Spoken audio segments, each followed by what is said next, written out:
አይደለም የምትሸጠው ተብሎ ሱቄ ተበልቋል። በሶስት አይነት መልኩ ተበልቋል። ከኔና ነው የሚሸጠው፣ መጥፎ ነገር ነው የሚሸጠው ተብሎ የራሳችን ሀበሻ አስበልቆብኛል። እነዛንም ሰዎች በዝርዝር አሳውቀውኛል።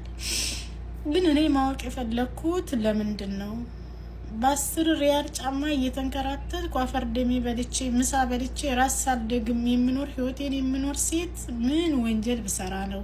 ምን አይነት መጥፎ ነገር ቢኖርብኝ ነው በዚህ ልክ እያሳደዳችሁኝ የምትገኙት? እኔ ዛሬ ዱንያ ላይ ብዙ ነገር ልደረግ ይችላለሁኝ።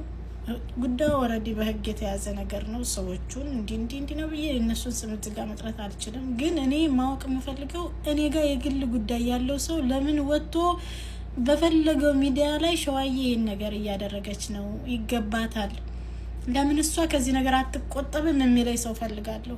ምክንያቱም እኔ ችግሬን ማወቅ ፈልጋለሁ፣ ጥፋቴን ማወቅ ፈልጋለሁ፣ ተጥፋቴ መታረም ፈልጋለሁ። እንደማንኛውም ሰው ሰርቶ መኖር ፈልጋለሁ፣ ኃላፊነት ያለብኝ ሰው ስለሆንኩ ማለት ነው። እና እኔ ምን ማለት ራሱ እንዳለብኝ አላውቅም። ከምላችሁ በላይ ራሴ ዙሯል። በተለይ ሰዎቹ ከሌ ብሎ ሲነግረኝ ያለውበትን አላውቅም። እኔ ቀርቶ ወንዱ ልጅ እንደ ሴት ያለቀሰበት ቀን ነው ዛሬ።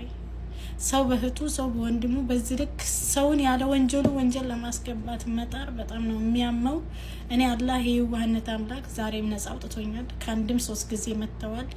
ከአንድም 3 ጊዜ ነፃ ወጥቻለሁ። ነገ ነፃ ወጣለሁ ወይ አላውቅም። በወንጀልም ሊያሳስሩኝ ይችላሉ፣ ሌላም ነገር ሊፈጠርብኝ ይችላል። ግን ችግሬን ማወቅ ፈልጋለሁ። መስራት አልቻልኩም። እያሰሩኝ አይደለም። በቃ አሚሮዬ ዙሯል። ብዙ ነገር ነው እያሳለፍኩ ያለሁት። ሁሉ ጊዜ ኝኝ ማለት ስለሰለቸኝ ዛሬ ግን ግራ ስለተጋባኝ ወደ እናንተ መጥቻለሁ። የእናንተም ዱዓ መፍትሄ ነው ብዬ ነው። ማልቀስ በጣም ሰልችቶኛል፣ እንደ እውነቱ ማለት ነው።